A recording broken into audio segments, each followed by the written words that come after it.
Hey everybody, happy Sunday, October the 9th of 2022. I'm gonna have to make this kind of short because I'm apparently running out of space on the phone, which I never thought would happen. So it'll be good to kind of pare things down. But hopefully I can get a couple of updates in. I've just unfortunately been traveling a lot for work, so just got in yesterday, recovering from jet lag and all that kind of stuff. But I've really been kind of chomping at the bit to get going, particularly now that it's cooler, to work on the little house. And also, I have mixed emotions because it would be really nice for it not to rain so I can work out there, not in the mud. But also, we really could use some rain for the grass and the wildfires and all of that kind of stuff. So I did just kind of as recovery and spots here and there over the past couple of weekends work throughout the house. So I'm going to show you a couple of things. First of all, you'll notice I'm in the living room once again, and the big task for today particularly was to get everything updated with regard to safety. So as I took the ceiling down, obviously the smoke detector and carbon monoxide detector came down. So this one had to go back up. And this one is kind of a special scenario because trying to figure out where to put it, you can still hear that there's one upstairs that I have to put batteries in, but this is your reminder, semi-annual, I usually end up doing it, to replace all of your batteries. I think I did 4 today, which is pretty good. I think you guys know we have more smoke alarms and carbon monoxide detectors than are required just because it's a big, huge tinderbox. I don't allow matches, lighters, anything like that in this house. So anyways, but this one is kind of a challenge. Where do you locate it? Because if you think about smoke, it acts as basically a floating liquid, if you will.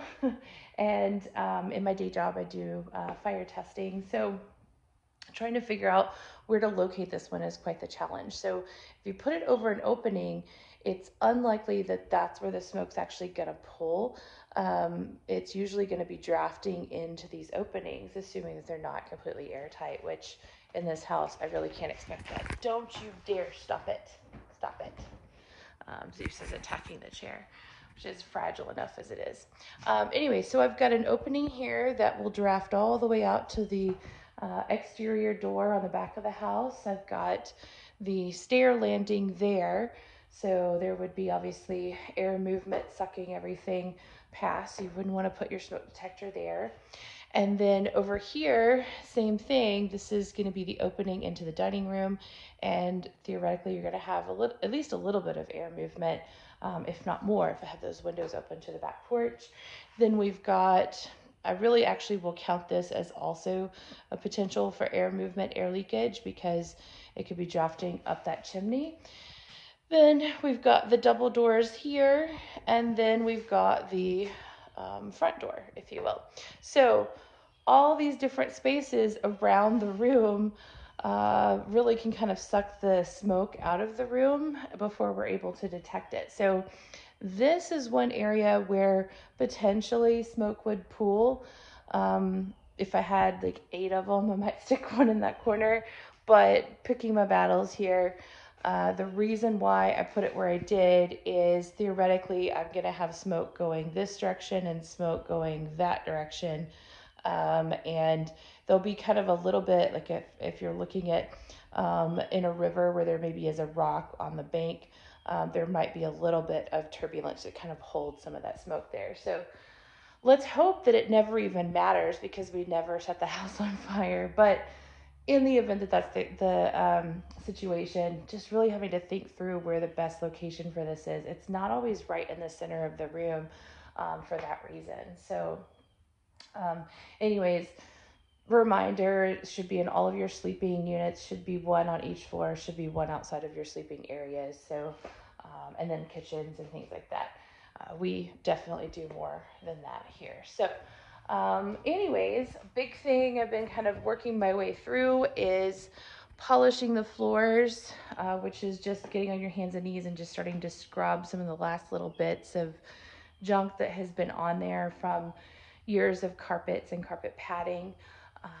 I have been working on cleaning out I'm sorry, it's so dark, you guys. Cleaning out the drawers that go into these built-in cabinets that are original. This is the couple of cup hooks cup handles that are actually the original. So at least I've got something to go off of. There should be glass doors here that would keep everything enclosed and also keep the dust down, which is kind of unfortunate. But I'm actually to the point now where I could start maybe unpacking a little bit. The storage bins here, they have blankets in them, and those are probably just going to go in these cabinets right here. So it's kind of a cool feeling. I also need to go and buy myself some sort of a table to go there, but great problem to have because I'm actually finally talking about furnishing the place, which is pretty cool.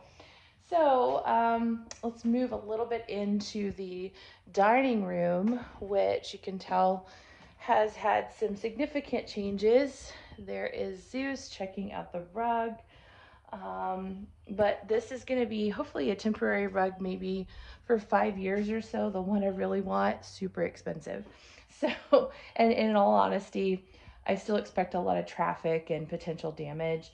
I'd like to get everything a little bit more put together and closed off before I start to do any of that.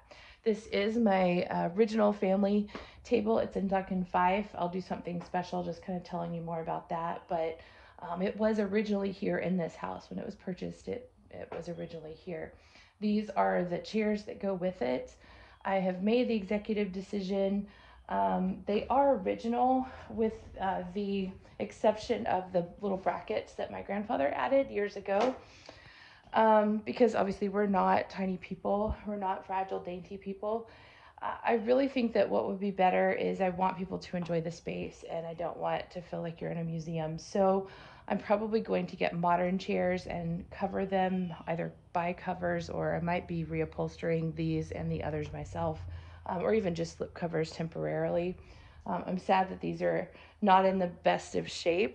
Structurally, they're fine, but I like the fabric on them. It's just kind of a bummer. It's kind of a sagey green with a little bit of a gold fleur-de-lis. Anyways, I'm going to be doing something to kind of archive these chairs, but these are not going to be our chairs that we sit in when we have family meals. I don't think that's a smart move. So on the lookout for maybe some Parsons type chairs or something like that. Just something that's respectful of the space and of the table itself, but that we could all sit at for hours on end and really enjoy ourselves.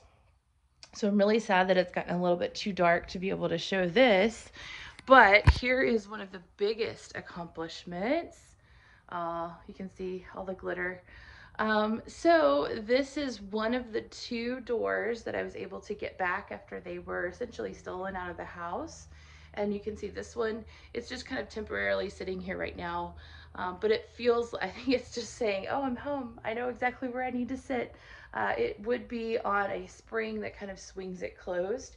But the reason why I'm able to put this one up, and it's so important to be able to get these up, this is the safest place that they're going to be, is I finally bit the bullet and I got this underlayment up. So the floor's in marginal condition, not the best, but it is going to be obviously salvageable. I can't tell if it's stained or if it's painted. It's that dark. And then of course I still have more to do here. You'll remember there's a hole in the floor and behind where that insulation is right now, but all still very major progress. Really frustrated with this spot right here where the stairs are. Hey Hess, you're gonna hear some squeaks, that's Hess. There's no logical reason why it should be so hard to get that wood underlayment up, but for some reason, I don't know if they put the stair step on top of it or what the carpet's holding it on. I have no idea. I am hoping to be able to just get rid of that pink carpet too. I think we're finally getting pretty close to that, which is pretty cool. And same door also goes here. That one is in the kitchen and I've already just kind of dusted it, but it's safely around the corner here for just a minute. And then I wanted to show you, I don't know what's going on with the hole here. That's where the bracket should go to hold the door on. Not a big deal. I can replace that. Maybe it had just seen a lot of wear and tear over the years. So we'll put that back in.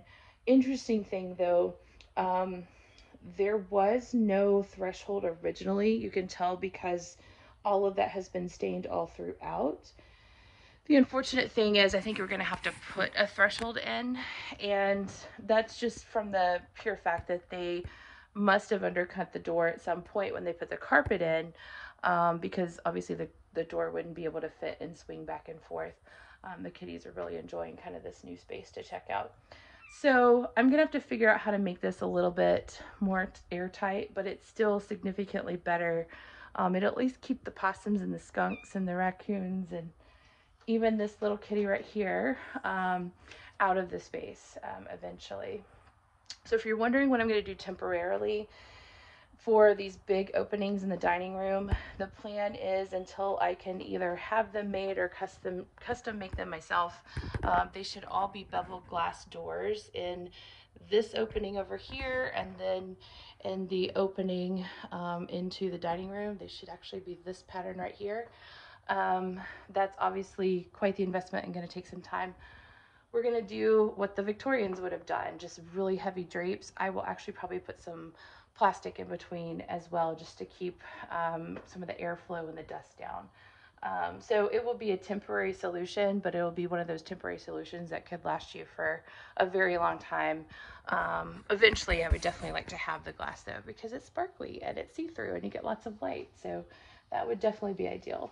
But anyways, this is still progress. I'm still excited to see the floor here. This means I am super duper close to being able to walk barefoot up and down the stairs in the middle of the night for a glass of water, which is pretty cool. So I just have this little bit to take out. Not the cat, he gets to stay, but they have been busy catching mice, which we really appreciate. Good job, buddy. Anyways, you guys take care. Have a really great rest of your week. I am hoping for some time and some cool weather to work on the little house and get some of that done. It will allow me to get things out there and not have it here, and making some more progress getting the rest of this stuff out. Take care and have a great rest of your week.